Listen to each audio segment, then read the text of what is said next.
LTT Prabhakar ఒక సమీక్ష సమావేశం పెట్టాడు. ఇంత త్యాగం చేస్తున్నాము, ఇంత ఉద్యమం చేస్తున్నాము, మన ఉద్యమం ఎందుకు వెనక పట్టుబట్టిందని ఆయన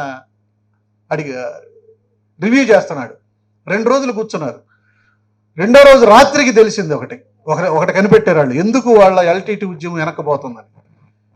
అప్పుడు ఒక ఆయన లేచి చెప్పాడు, మన ఎల్టీటీ ఉద్యమం వెనకపోవడానికి కారణం ఏంటంటే పార్లమెంట్లో గవర్నమెంట్కి అనుకూలంగా, బయటకు వచ్చిన తర్వాత మనకు అనుకూలంగా మాట్లాడే డ్యూయల్ రూల్ ఉంది, దానివల్లే పోవట్లేదు అన్నాడు. ఎవడెవడు వాడారు? ప్రభాకర్ అడిగాడు. ఇద్దరు ఉన్నాడు, ఒకడు అమృతలింగం, ఒకడు యోగేశ్వరం, వెట్టిపల్లి యోగేశ్వరం, ఒకడు అమృతలింగం. వీళ్ళిద్దరు ఎక్కడున్నారు?